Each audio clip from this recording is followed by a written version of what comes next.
You know, there are some kinds of world events which are very positive for cities. The Olympics, obviously, being one, or any kind of sports or cultural event like that. They're positive, these world events, if they leave a lasting trace.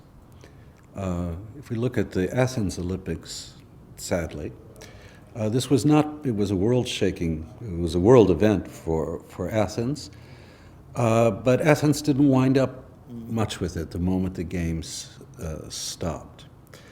So the trick in that kind of global participation is that there's sustainable value for the city. Well, I think one of the themes in answering the question, should cities benefit from world events like Olympics, is first of all, not all cities can benefit in the same way. In fact, some cities have been really messed up by these events. Can you think of what happened to Los Angeles after the last Olympics there? Not much, except for actually some serious racial riots the year after. So it did nothing for the city. Can you say that the Olympics have been good for Athens? Well, we know what state the Greek economy is, and many people say that that's the problem. It all depends how you do it and what point of the economic and social development that country or that city is. Now, one of the great supporters of the urban age, Ron Klaus, who's now the Secretary General of UN Habitat, with his colleagues, mayors in Barcelona, turned the city, which was okay, into a city which is cool. In our case, we have tried also always, from 1888, 1829 and 1992, to use these events to change the city. If you are able to put the strategy and the needs of the city in front of the event, in order to govern the event, then you have a huge investment. You have planted the seed for a huge investment. When we think about global events and cities, on the one hand, it really is a variable. At one hand, you have the big events that are partly commerce, partly investment, etc. The Olympics, the World Fairs, all these kinds of events. I mostly think those are not great ideas.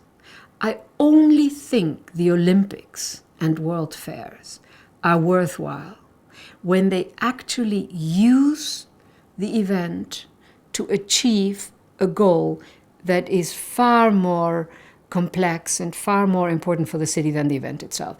The brilliant example everybody refers to is Pasqual Maragall, mayor of Barcelona, uses the Olympics to transform the city in ways that have to do with the city and its people rather than the Olympics. London obviously faces exactly the same potential and opportunity. Now, I'm biased. I worked as an advisor on the London Olympic Games. But the key thing there is that we thought about it, not what happens next year for 2 weeks, what happens in 20 years' time. And for London, it's a question of rebalancing East and West. East is poor, West is rich.